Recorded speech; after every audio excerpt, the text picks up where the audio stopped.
This is the story of a man named Stanley. Stanley worked for a company in a big building where he was employee number 427. Employee number 427's job was simple. He sat at his desk in room 427 and he pushed buttons on a keyboard. Orders came to him through a monitor on his desk, telling him what buttons to push, how long to push them, and in what order. This is what employee 427 did every day of every month of every year. And although others might have considered it soul-rending, Stanley relished every moment that the orders came in, as though he had been made exactly for this job. And Stanley was happy. And then one day, something very peculiar happened. Something that would forever change Stanley. Something he would never quite forget. He had been at his desk for nearly an hour when he realized that not one single order had arrived on the monitor for him to follow. No one had showed up to give him instructions, call a meeting, or even say hi. Never in all his years at the company had this happened, this complete isolation. Something was very clearly wrong. Shocked, frozen solid, Stanley found himself unable to move for the longest time. But as he came to his wits and regained his senses, he got up from his desk and stepped out of his office.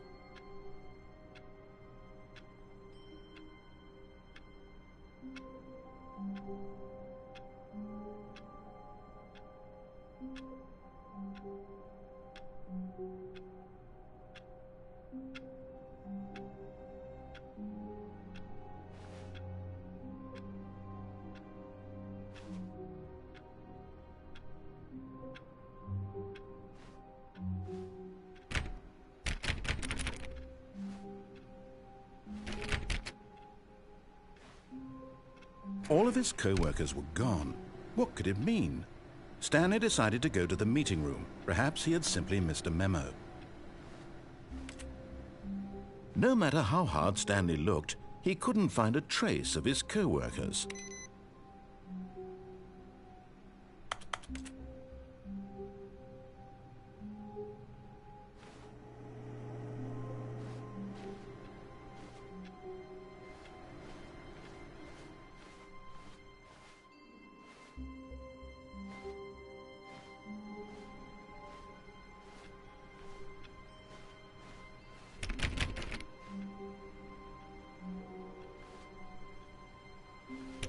Stanley went around touching every little thing in the office, but it didn't make a single difference, nor did it advance the story in any way.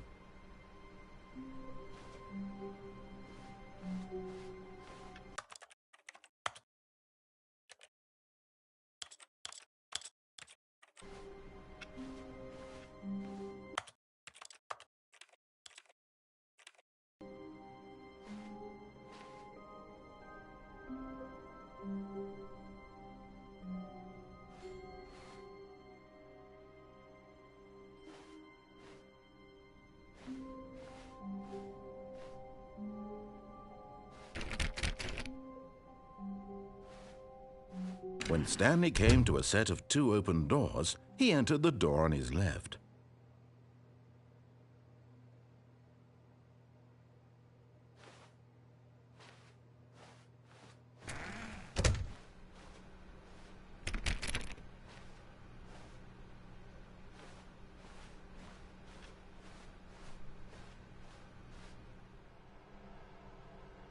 Yet there was not a single person here either. Feeling a wave of disbelief, Stanley decided to go up to his boss's office, hoping he might find an answer there.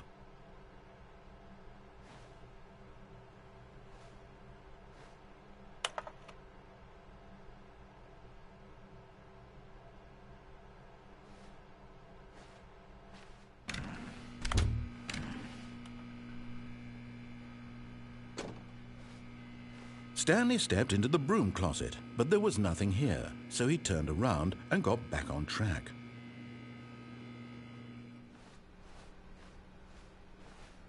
Coming to a staircase, Stanley walked upstairs to his boss's office.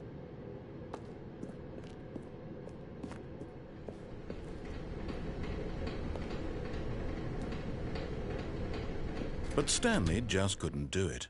He considered the possibility of facing his boss, admitting he had left his post during work hours. He might be fired for that.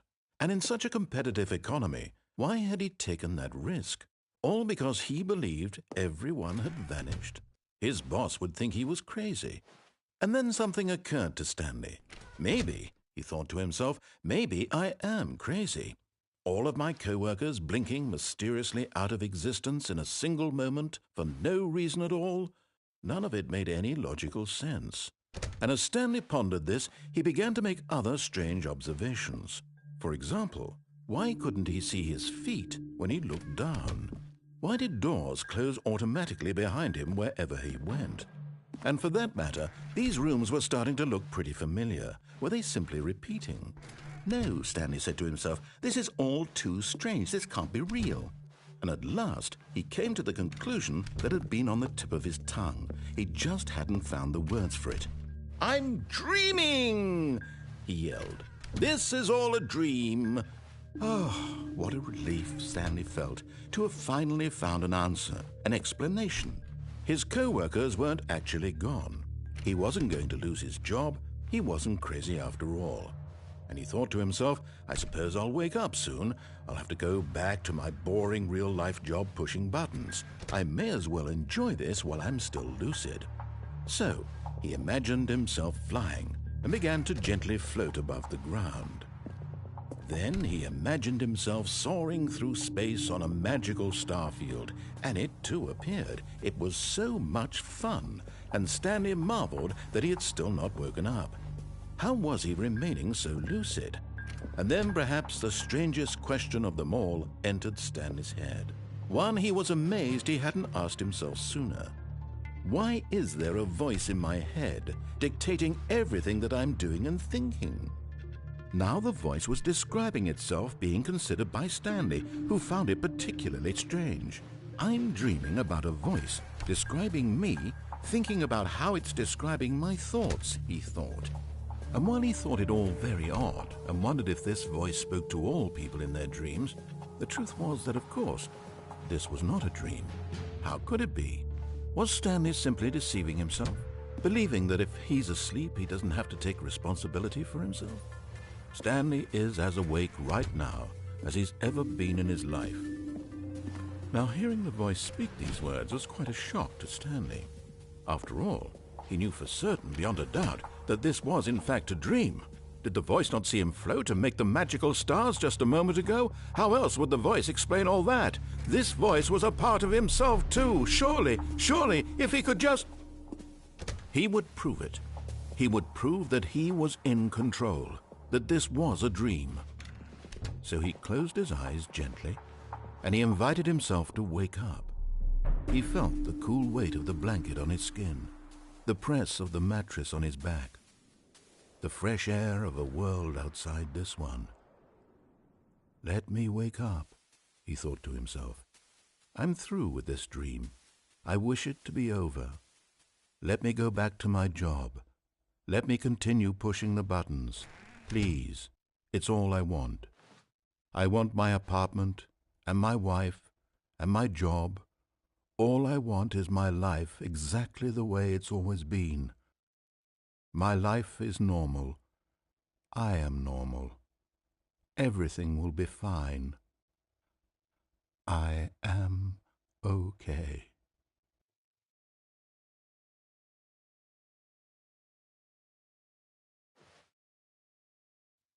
Stanley began screaming. Please, someone, wake me up. My name is Stanley. I have a boss. I have an office. I am real. Please, just someone tell me I am real. I must be real. I must be. Can anyone hear my voice? Who am I? Who am I? And everything went black.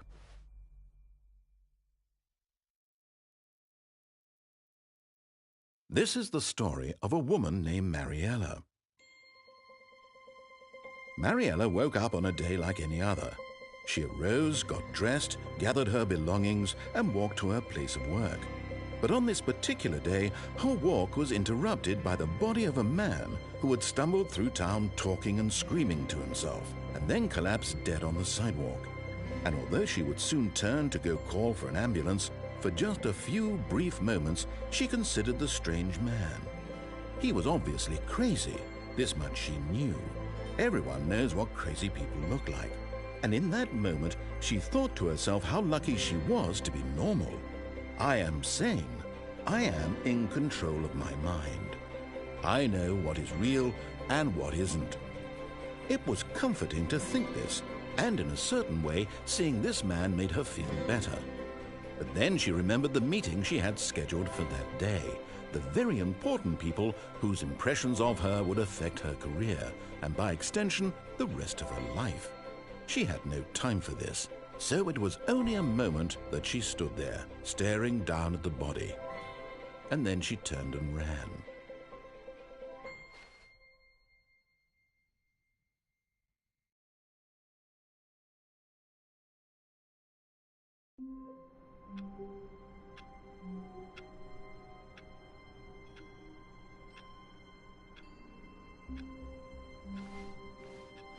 All of his co-workers were gone. What could it mean? Stanley decided to go to the meeting room. Perhaps he had simply missed a memo. No matter how hard Stanley looked, he couldn't find a trace of his co-workers.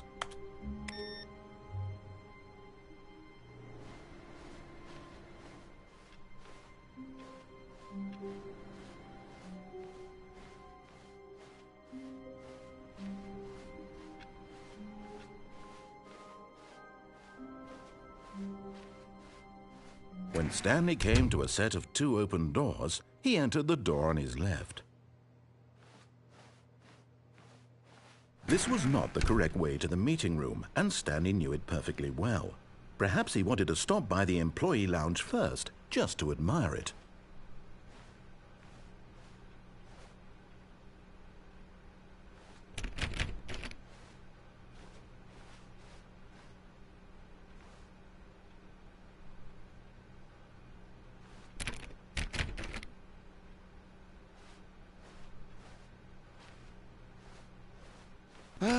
Yes, truly a room worth admiring. It had really been worth the detour after all, just to spend a few moments here in this immaculate, beautifully constructed room. Stanley simply stood here, drinking it all in.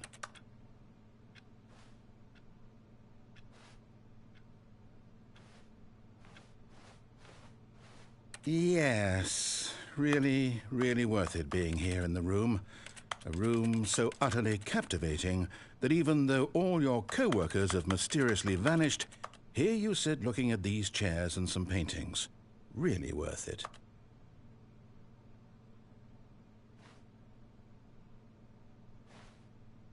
At this point, but at last he'd had enough of the amazing room and took the first open door on his left to get back to business.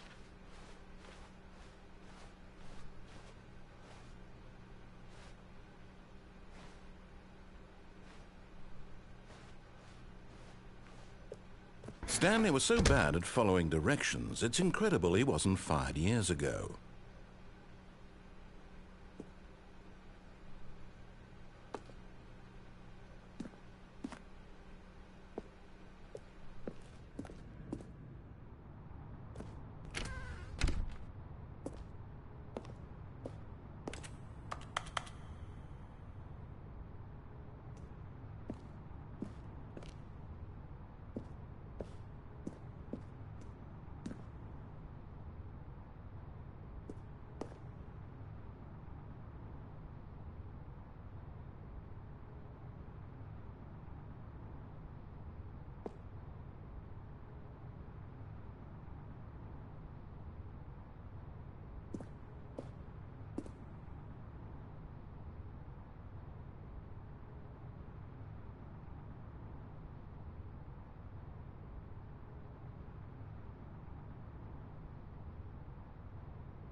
Look, Stanley, I think perhaps we've gotten off on the wrong foot here. I'm not your enemy, really, I'm not. I realize that investing your trust in someone else can be difficult, but the fact is that the story has been about nothing but you all this time. There's someone you've been neglecting, Stanley. What? Really? I was in the middle of something. Do you have zero consideration for others? Are you that convinced that I want something bad to happen to you? Why, I don't know how to convince you of this, but I really do want to help you, to show you something beautiful. Look, let me prove it. Let me prove that I'm on your side. Give me a chance.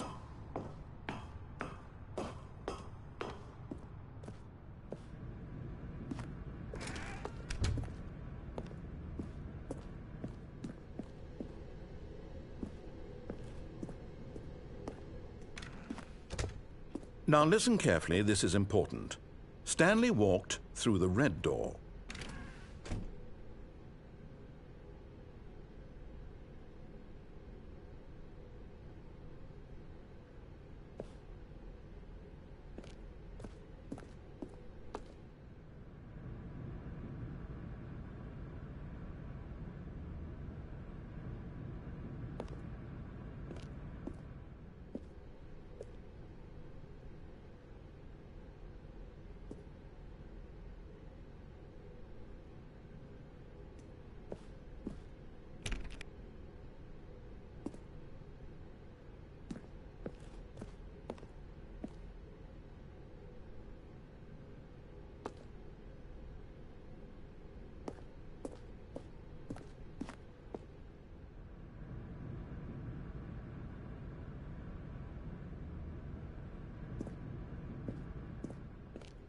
Aha, perhaps you misunderstood.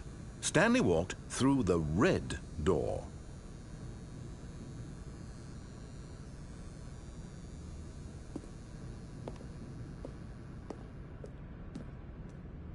I still don't think we're communicating properly. Stanley walked through the red door. All right, fine, go ahead, Stanley.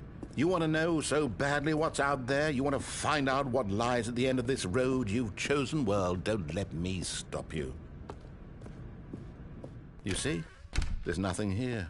I haven't even finished building this section of the map because you were never supposed to be here in the first place. Broken rooms, exposed developer textures. Is this what you had wanted? Was it worth ruining the entire story I had written out specifically for you? Do you not think I put a lot of time into that? Because I did. And in the end, it was all for nothing, because this is what you wanted to see. Help me here, Stanley. Help elucidate these strange and unknowable desires of yours. What would have made this game better? What did you want to see? Vehicles? Skill trees? Work with me. You've given me absolutely nothing so far. Tell you what, let me take a stab in the dark at a new design, and you can give me some feedback. There we go. A third option. This already feels leaps ahead of where we were before. Go ahead, Stanley. Take it for a spin.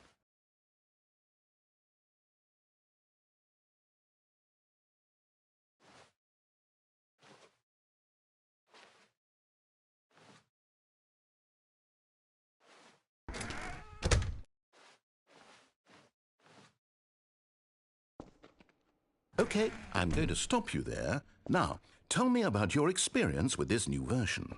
Would you say that the game benefited from allowing you more choices?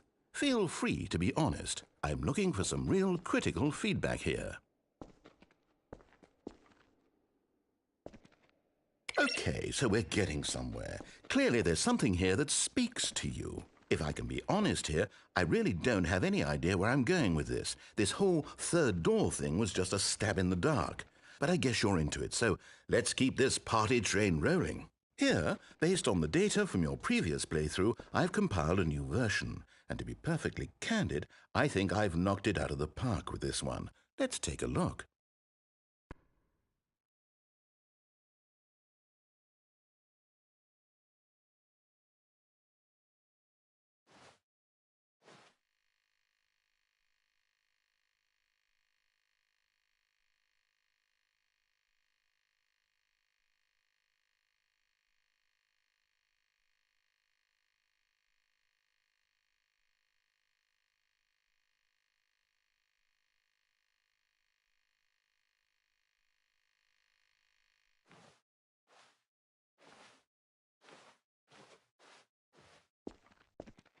Now, would you say that competitive leaderboard helped you feel motivated to keep walking through doors? Again, honest answers, please.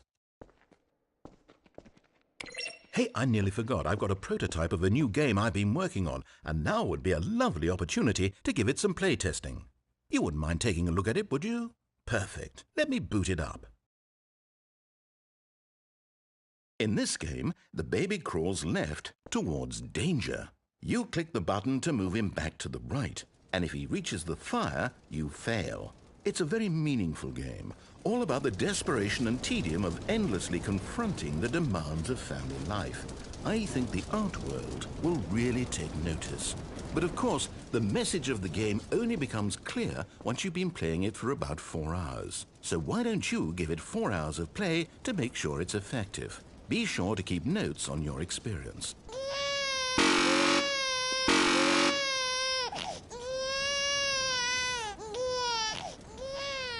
You heartless bastard.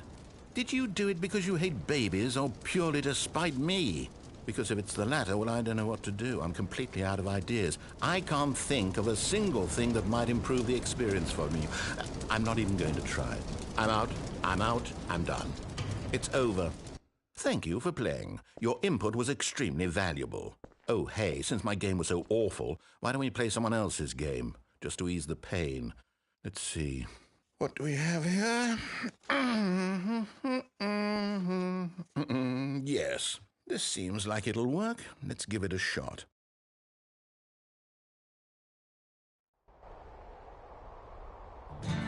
Aha! Fascinating. What do you think this game is about, Stanley? What's our backstory? What is our motivation? Well, it seems obvious to me that you are meant to play as a creepy man spying on innocent civilians below you from up high in your creep tower, perhaps for some sort of twisted erotic purpose. Yes, that must be it. What a fascinating venture into the experience of total mental depravity. So far, I love everything about this game, Stanley. And it seems there's even more. Come, let's venture outward and see what else is out there.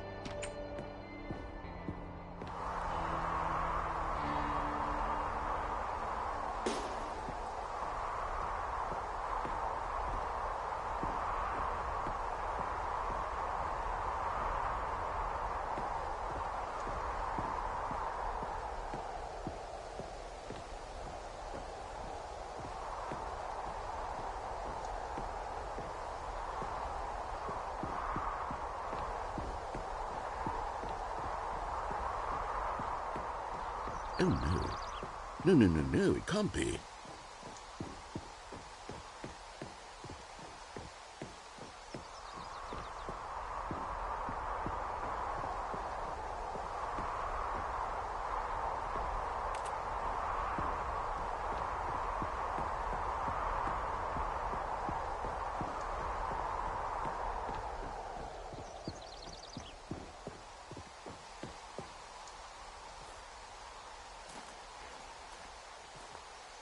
It is.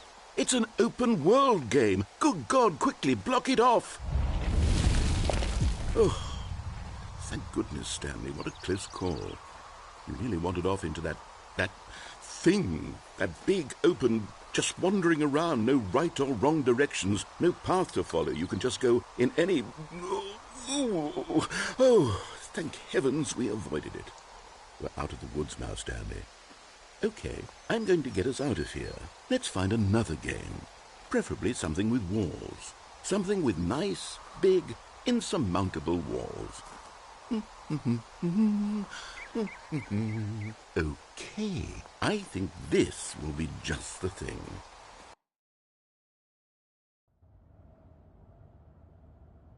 Wonderful. See, this is exactly what I had in mind. Just a nice big box for you to run around in. There isn't any possibility that you could get lost here. Now this is game design. Stanley, if you manage to get lost in this game, I will be phenomenally impressed. Okay, so what exactly do we do here? Let's see. There are lots of cars here in the back, but obviously there's no racetrack. Okay, I'm seeing that there's a ball of some kind back here. Is this game sports ball? Stanley, I think it's sports ball. Oh, what fun. We shall run the bases and do a touchdown together. Yes, I think surely we must. Okay, Stanley, here's the ball. Have fun.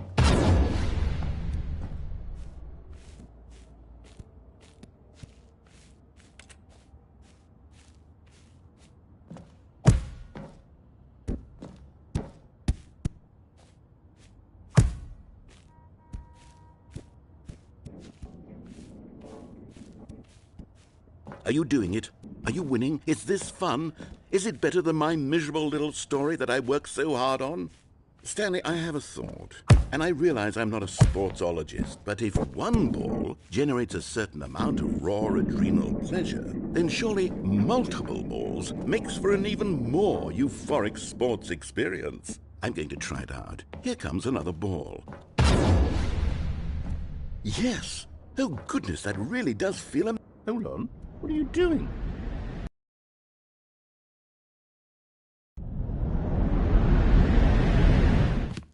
Stanley, don't do that. I can't follow you there. I can't help you. How will you write a story without me? You can't do it. You know that. Stanley, come back.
I wonder what he found. If what he wanted was to be the leading man in his own story, well, perhaps he's gotten it, down in wherever he is right now. I wonder if he's happy with his choice, and if he's learned the heavy cost that comes with it. He'll understand soon what I was trying to tell him. He needs me. Someone who will wrap everything up at the end, to make sense out of the chaos and the fear and the confusion. That's who I am. That is what I mean to this world. Oh, yes. Yes, I'll be back. There's no other way.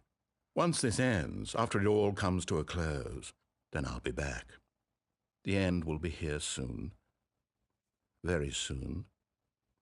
I can wait.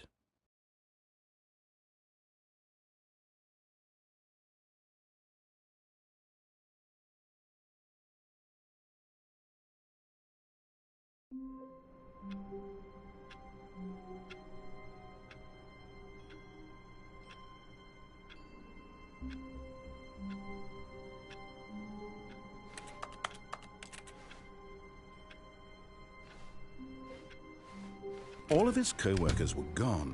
What could it mean? Stanley decided to go to the meeting room. Perhaps he had simply missed a memo.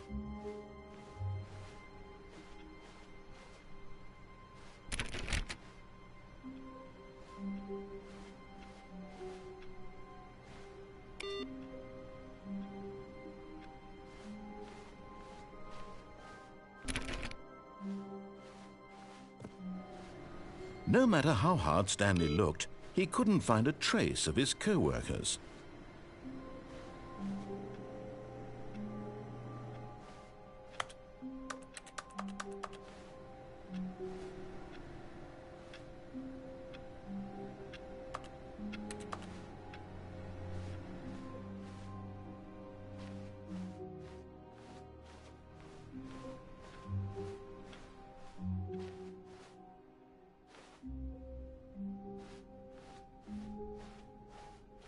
When Stanley came to a set of 2 open doors, he entered the door on his left.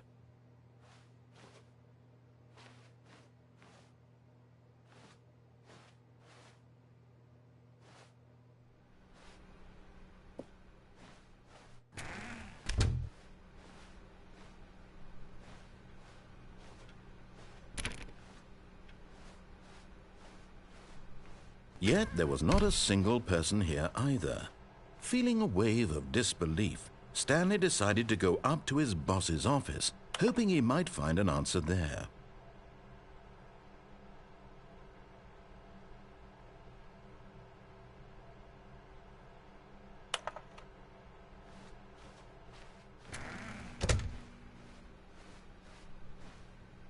Coming to a staircase, Stanley walked upstairs to his boss's office.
Stepping into his manager's office, Stanley was once again stunned to discover not an indication of any human life. Shocked, unraveled, Stanley wondered in disbelief who orchestrated this. What dark secret was being held from him? What he could not have known was that the keypad behind the boss's desk guarded the terrible truth that his boss had been keeping from him. And so the boss had assigned it an extra secret PIN number, 2845. But of course, Stanley couldn't possibly have known this.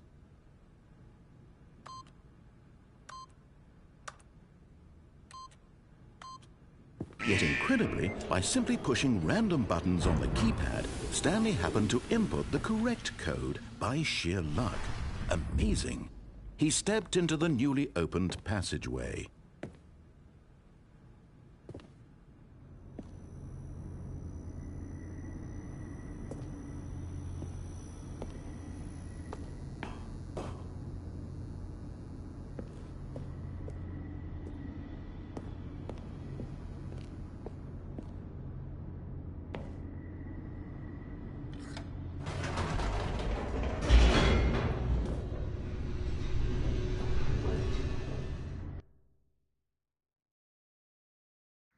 Descending deeper into the building, Stanley realized he felt a bit peculiar. It was a stirring of emotion in his chest, as though he felt more free to think for himself, to question the nature of his job. Why did he feel this now, when for years it had never occurred to him? This question would not go unanswered for long.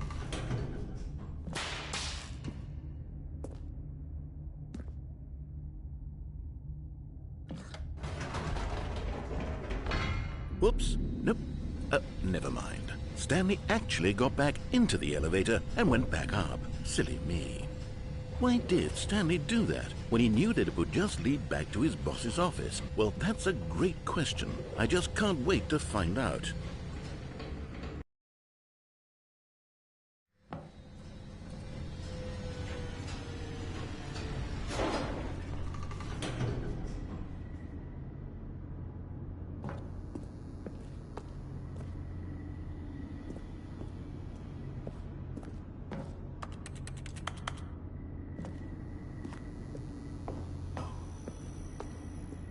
Here we are, Stanley. It's your boss's office. Exactly the way it was before you got onto the elevator.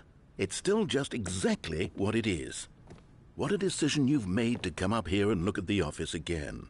This has fleshed out the plot of the story in new and fascinating ways I could have never anticipated. It's that keen eye for storytelling that you have, an incisive rapid fire of critical plot points, one after the other, weaving a rich tapestry of uncompromising narrative. Wow! I'm bolted to the edge of my seat.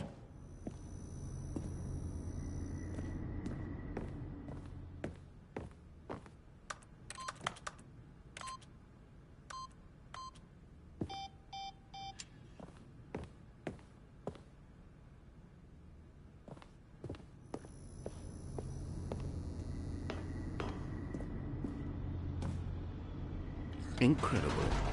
Now he's getting back into the elevator and going down again. Ladies and gentlemen, how does he keep coming up with all of this?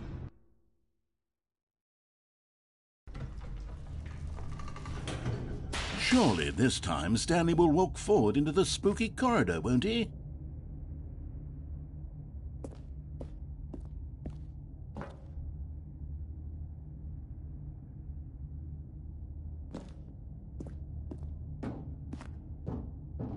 Stanley walked straight ahead through the large door that read Mind Control Facility.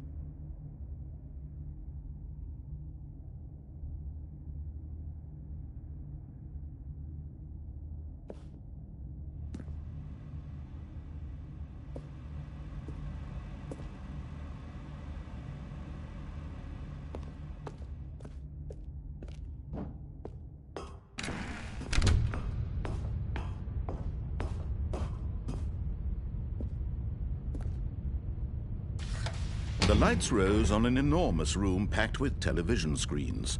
What horrible secret did this place hold? Stanley thought to himself. Did he have the strength to find out?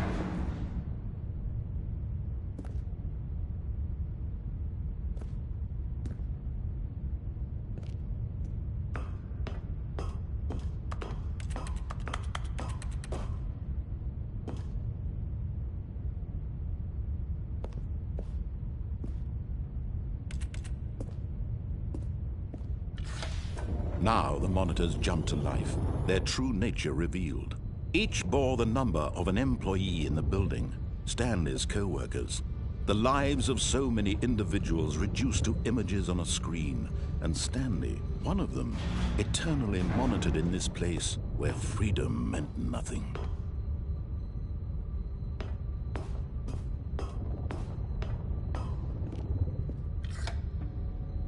This mind control facility, it was too horrible to believe. It couldn't be true.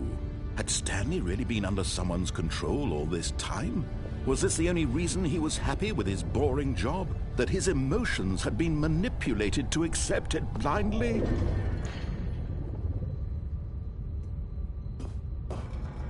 No, he refused to believe it. He couldn't accept it. His own life in someone else's control? Never!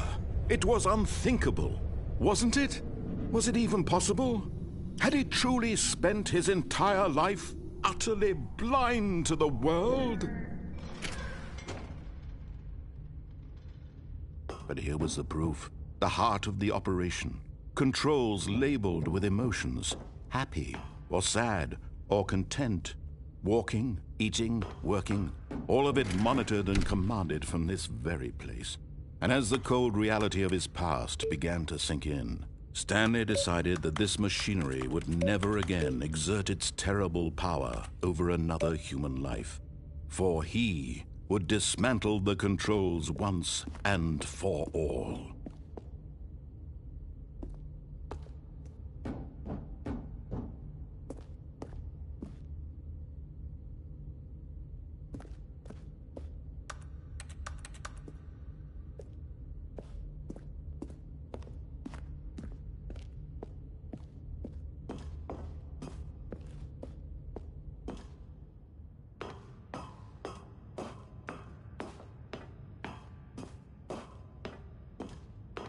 And when at last he found the source of the room's power, he knew it was his duty, his obligation, to put an end to this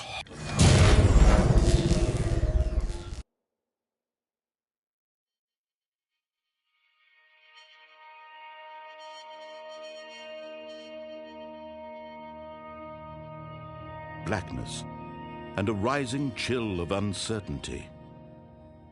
Was it over?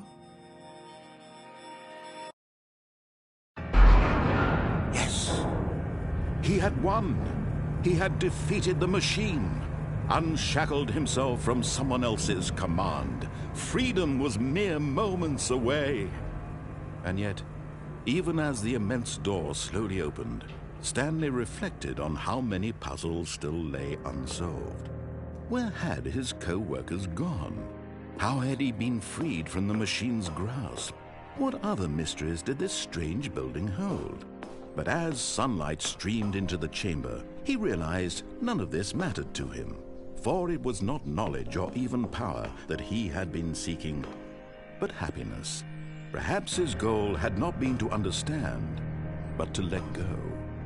No longer would anyone tell him where to go, what to do, or how to feel. Whatever life he lives, it will be his. And that was all he needed to know. It was perhaps the only thing worth knowing. Stanley stepped through the open door.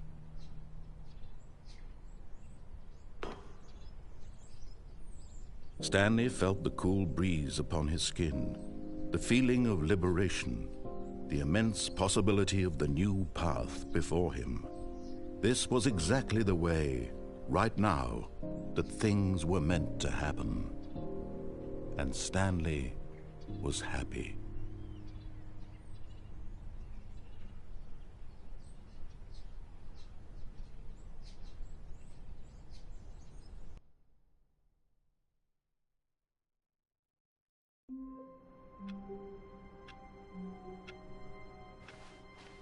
All of his co-workers were gone. What could it mean? Stanley decided to go to the meeting room. Perhaps he had simply missed a memo.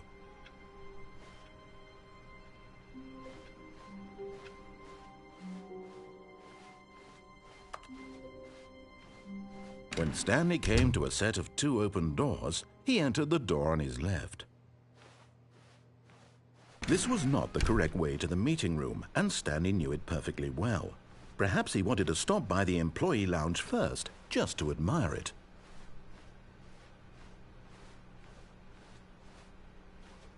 Wow, yes, this room. What a beautiful room. What a gorgeous. But eager to get back to business, Stanley took the first open door on his left.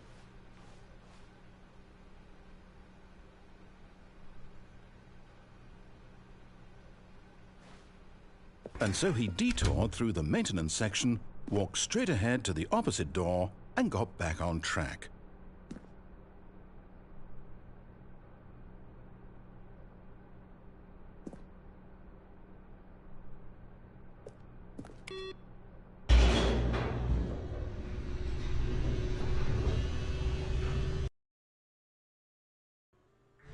But Stanley didn't want to go back to the office. He wanted to wander about and get even further off track. So now in order to get back, he needed to go, from here it's, left.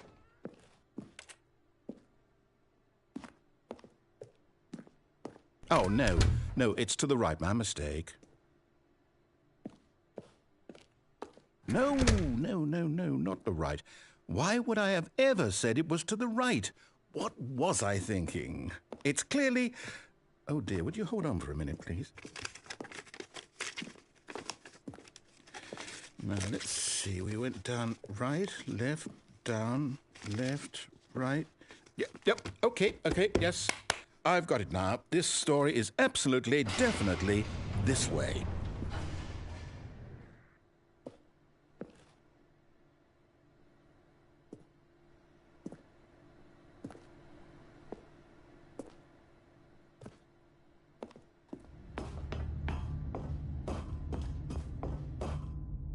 No. This isn't right at all. You're not supposed to be here yet. This is all a spoiler. Quick, Stanley, close your eyes. Okay. We just have to get back to, oh, who am I kidding? It's all rubbish now. The whole story completely unusable. How about, rather than waste my time trying to salvage this nonsense, we'll just restart the game from the beginning. And this time, suppose we don't wander so far off track, Okay, from the top.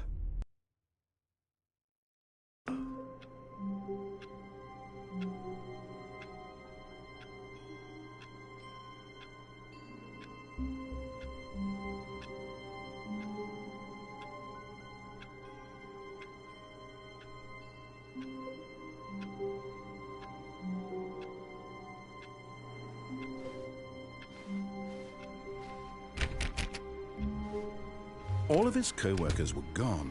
What could it mean? Stanley decided to go to the meeting room. Perhaps he had simply missed a memo.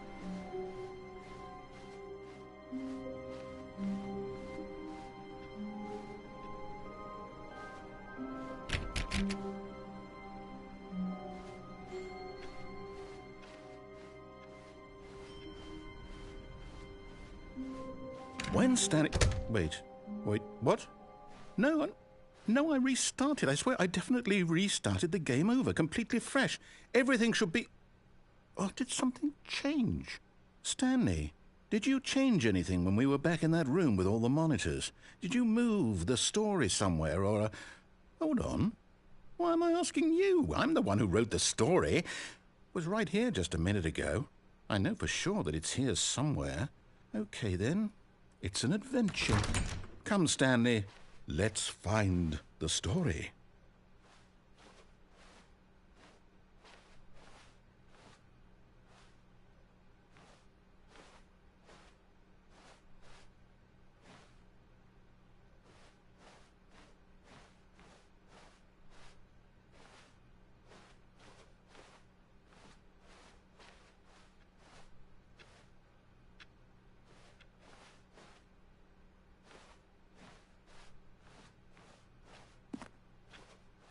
I'll say it.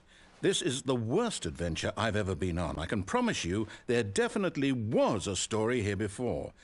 Do we need to restart the game again?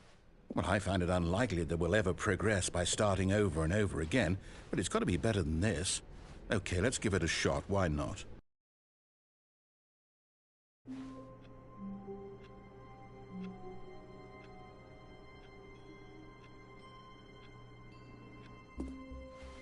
All of his co-workers were gone. What could it mean? Stanley decided to go to the meeting room. Perhaps he had simply missed a memo.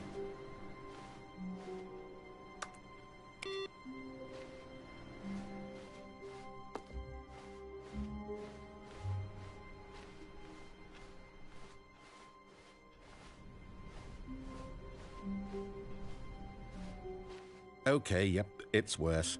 I might be remembering this wrong. It's possible the story is back where we just came from. Why don't we go back the other direction and see if we missed anything?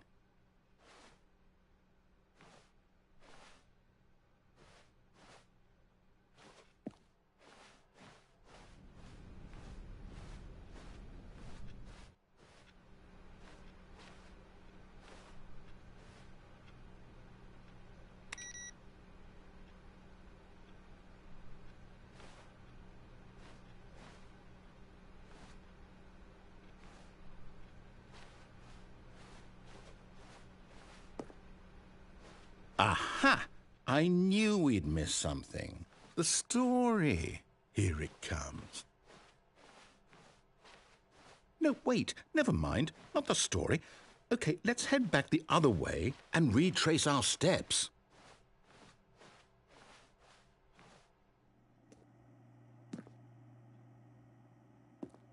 Now this... Well, I'll be honest, I don't recognize this place at all. Is this the story? I don't think so. I can't quite recall, but I believe my story took place in an office building. Is that correct? Do you remember, Stanley? Well, do you know what? Since I've completely forgotten what we were supposed to be doing, how about this? You win! Congratulations! I know you put in a lot of hard work, and it really paid off, so good job. Oh, no. No, I don't feel right about this at all. We both know you didn't put in any actual work for that win. Some people win fair and square, and this was not one of those situations. Okay, I'm getting weirded out by whatever this place is. I don't care what might happen this time. I have to restart. All right, I've got a solution. This time, to make sure we don't get lost, I've employed the help of the Stanley Parable Adventure Line. Just follow the line. How simple is that?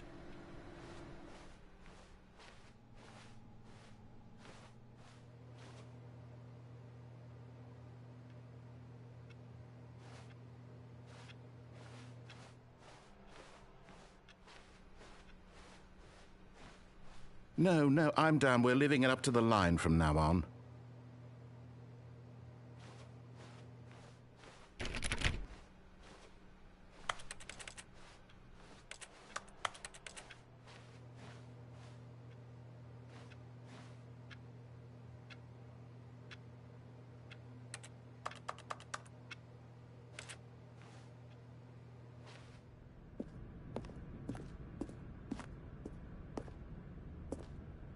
You see, the line knows where the story is. It's over in this direction. Onward, Stanley, to destiny. Though, here's a thought. Wouldn't wherever we end up be our destination, even if there's no story there? Or to put it another way, is the story of no destination still a story?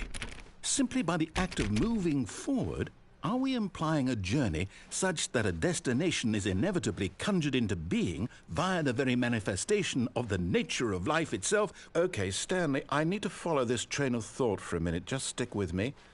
Now, we can both agree that the nature of existence is in fact a byproduct of one's subjective experience of that existence, right? Okay.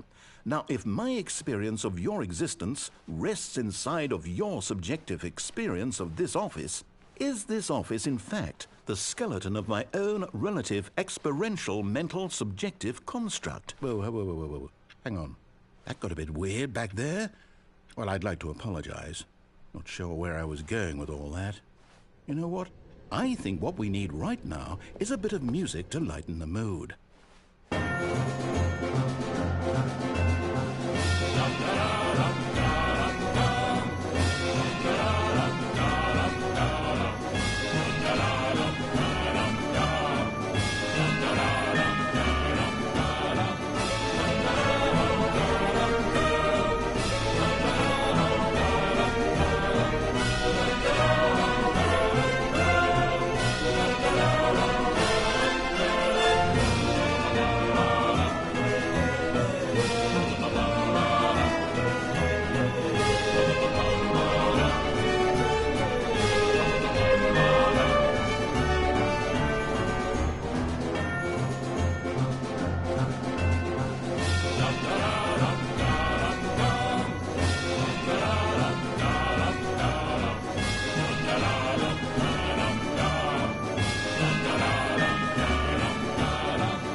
cut the music, go back and look at that fern.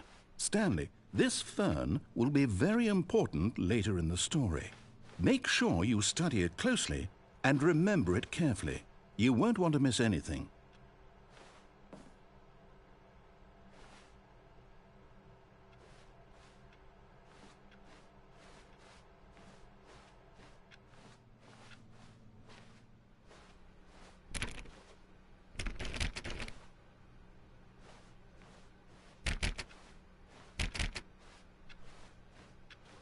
Wait, what? We're back at the office? No. Line, you do know we're looking for the Stanley Parable, right? The story? Is any of this ringing a bell?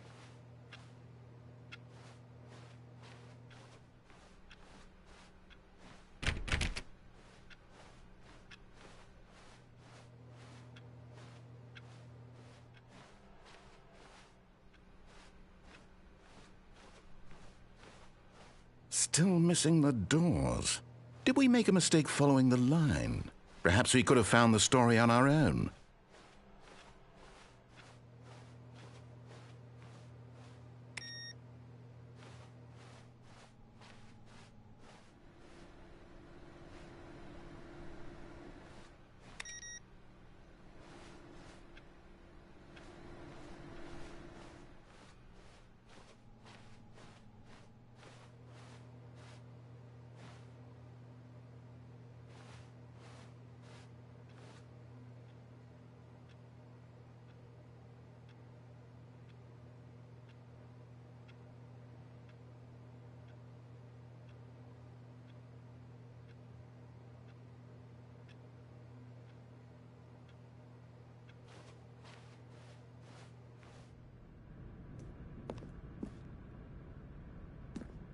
Oh, no, not again, Line. How could you have done this to us? And after we trusted you, after everything we've been through, you... Oh, I can't take this anymore. To hell with it. Restart.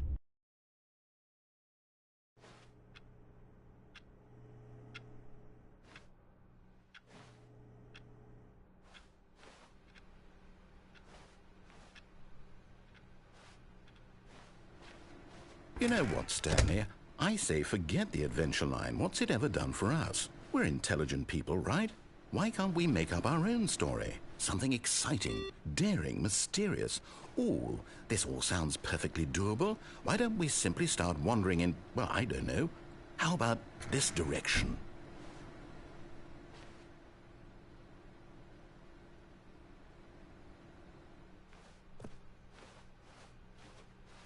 Now, yes, this is exciting. Just me and Stanley forging a new path, a new story. Well, it could be anything. What do you want our story to be? Go wild. Use your imagination. Whatever it might be, Stanley, I'm ready for it.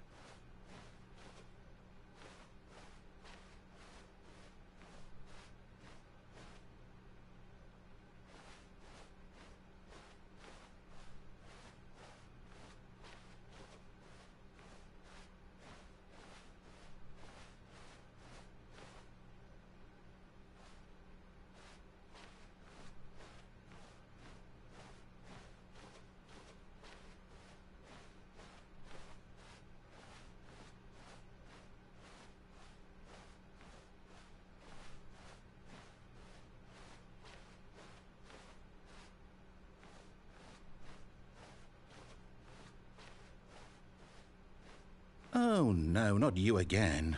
Stanley, I'd also like to veto the line from having any role in our awesome new story. No lines or monitor rooms. Just don't acknowledge it, and we should be fine.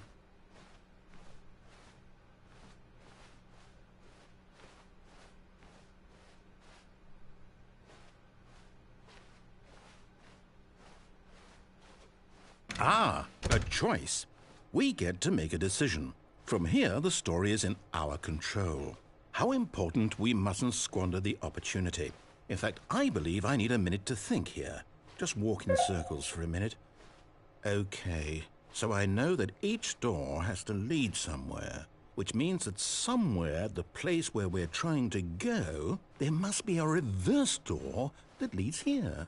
And that in turn means that our destination corresponds with the counter-inverted reverse door's origin. So starting from the right, let us ask, will taking the right door lead us to where we're going?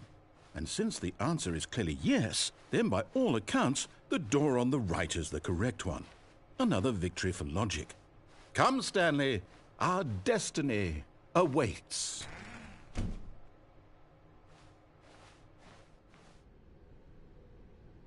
Oh, hold up, what's this? The confusion ending. You're telling me that's what this is? It's all one giant ending? And we're supposed to restart the game, what, eight times? That's really how all this goes? It's all determined? So now, according to the schedule, I restart again. Then what? Am I just supposed to forget? Well, what if I don't want to forget? My mind goes blank simply because it's written here on this thing, wall. Well, who consulted me? Why don't I get to decide? Why don't I get a say in all of this? Is it really? No, it can't be. I don't want it to be. I don't want the game to keep restarting. I don't want to forget what's going on. I don't want to be trapped like this. I won't restart the game. I won't do it. I won't do it. I won't do it. And the timer stopped? Does that mean, did we do it? Did we break the cycle? The, whatever it is that made this schedule? How would we even know? Will someone come for us? Will something happen? So, okay. I guess now we just wait. You know, I suppose in some way that this is a kind of story, wouldn't you agree? I'm not quite sure if we're in the destination or the journey, though they're always saying that life is about the journey and not the destination, so I hope that's where we are right now. We'll find out, won't we? Eventually. Well, in the meantime, if you...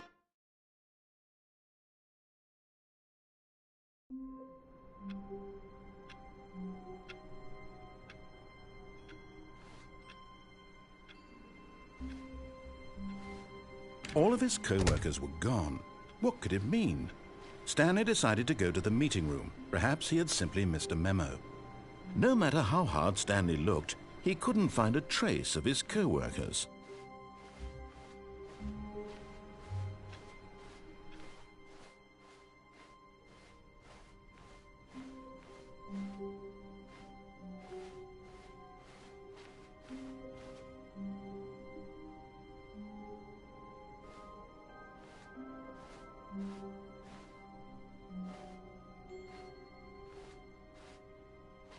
When Stanley came to a set of 2 open doors, he entered the door on his left.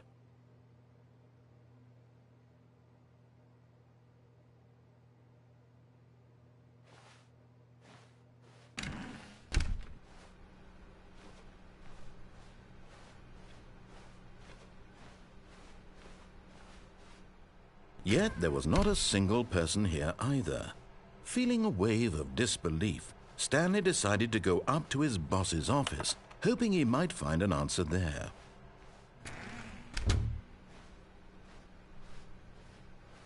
Coming to a staircase, Stanley walked upstairs to his boss's office.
Stepping into his manager's office, Stanley was once again stunned to discover not an indication of any human life.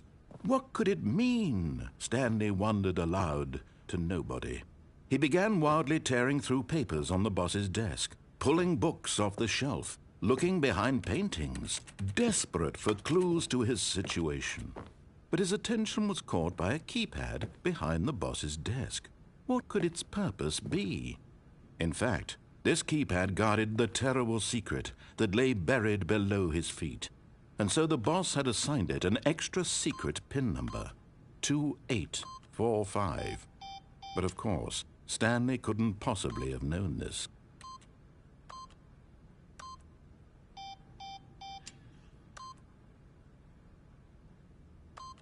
Stanley just sat around twiddling his... Yet incredibly, by simply pushing random buttons on the keypad, Stanley happened to input the correct code by sheer luck. Amazing.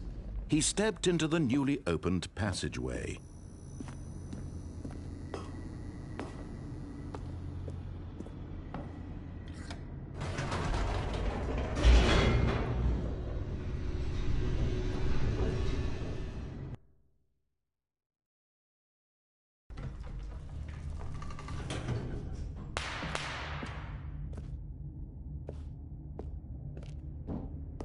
Stanley walked straight ahead through the large door that read Mind Control Facility.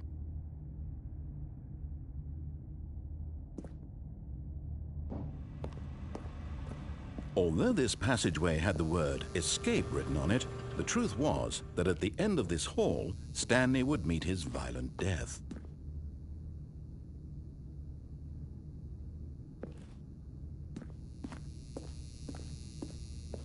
The door behind him was not shut. Stanley still had every opportunity to turn around and get back on track.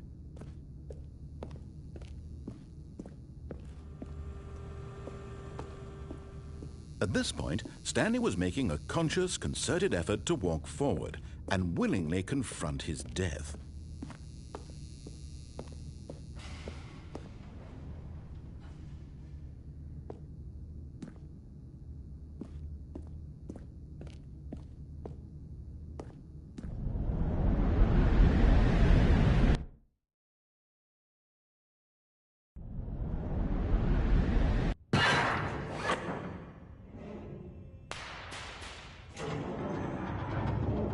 As the machine whirred into motion and Stanley was inched closer and closer to his demise, he reflected that his life had been of no consequence whatsoever.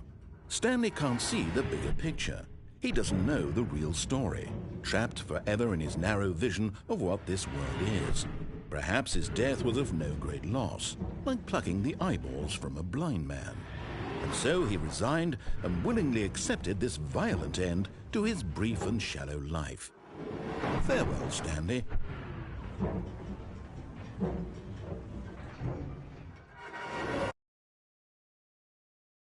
Farewell, Stanley, cried the narrator, as Stanley was led helplessly into the enormous metal jaws. In a single visceral instant, Stanley was obliterated as the machine crushed every bone in his body, killing him instantly.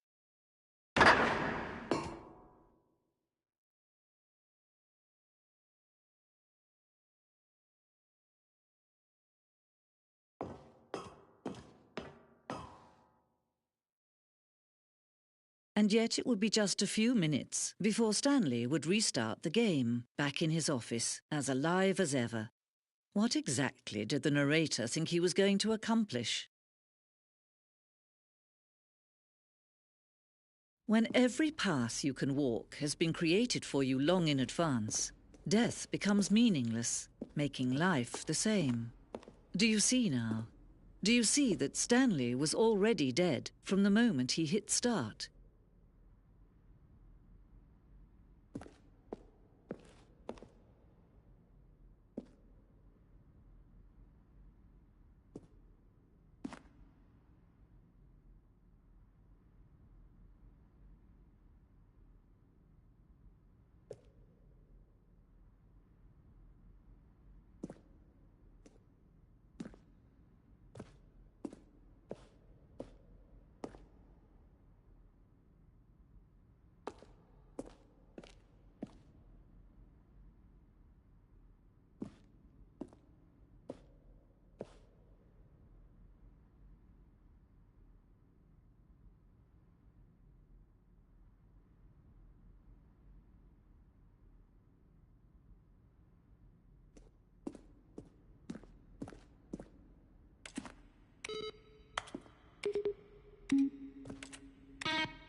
his co-workers.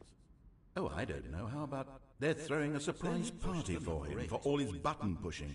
Does that sound plausible to you? Then he pushed the number 4. Nothing there? Shoot. Well, try the other one then.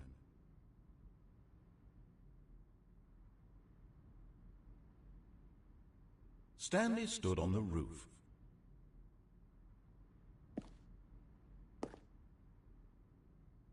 Where were all of his co-workers?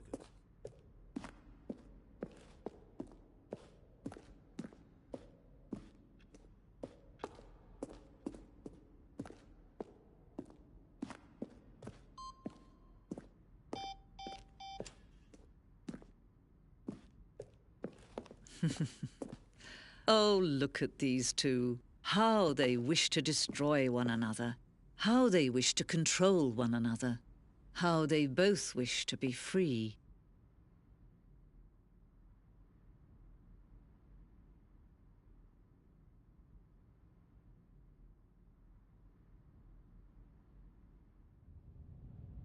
Can you see?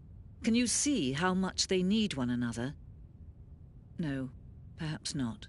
Sometimes these things cannot be seen. But listen to me. You can still save these two. You can stop the program before they both fail. Turn off your PlayStation. There's no other way to beat this game. As long as you move forward, you'll be walking someone else's path. Stop now and it'll be your only true choice. Whatever you do, choose.